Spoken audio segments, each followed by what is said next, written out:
Welcome to అడుగు TV. నేను విష్ణుకాంత్. నమస్కారం సార్. మీ పేరేం పేరు? చంద్రారెడ్డి, ఏ ఊరండి ఇది?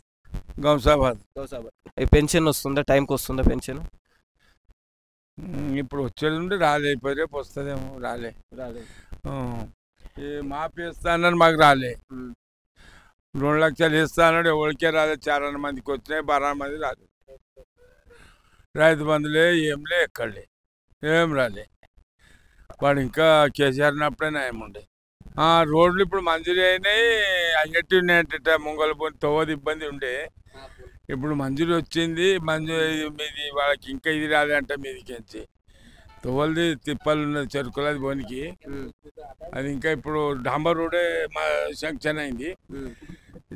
ఇప్పుడు ఎవరికో టెండర్ అయింది అంట, వానికి జేజే ఫంక్షన్ వానికి. ఇంకా వానికి వర్క్ ఆర్డర్ రాలేదంట.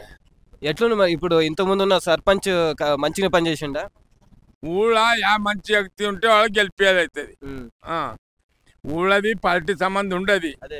ఎవరు మంచి వాళ్ళు ఉంటే వాళ్ళకి గెలిపిస్తాం. అవి ప్రభుత్వంకి వస్తున్నాయి, కొనాలి తప్పించుకున్నాడు, ఏడుస్తున్నాడు. కళ్యాణ లక్ష్మిలే ఏంలే, ఎక్కడ లేదంటే కళ్యాణ లక్ష్మిలే, రుణమాఫీలే ఏంలే. బీఆర్ఎస్ బాగుండే. అంటే కాంగ్రెస్ ప్రభుత్వం వచ్చి 1 సంవత్సరం అయింది కదా, అంటే ప్రజలకు పథకాలు ఇచ్చినామని అంటున్నారు కదా, మరి ఎంత వేరకు వచ్చినాయని? ఇవ్వలేదు, ఇక్కడ ప్రజలకి ఇవ్వలేదు. 4 మందికి ఇచ్చిండు, 12 మందికి ఇవ్వలేదు. ఎవరికి వచ్చిన 1 లక్ష ఇచ్చిండు, 2 ముగ్గురికి 2 లక్షలు ఇచ్చిండు, 2 ముగ్గురికి 12 మందికి ఇవ్వలే. 12 మందికి 2 సార్లు 1 ఇచ్చిండు, 2 సార్లు ఇవ్వలేదు. 2.5 లక్షలు ఉన్నదంటే ఇవ్వలేదు. కాంగ్రెస్ కేసు కొట్టేసినాము. వీనికే ఇప్పుడు కేసీఆర్ వాడివి బీఆర్ఎస్ ఇవ్వకపోయాని వీనికి వేస్తాము. వీడు బిట్టా చేయపోయా.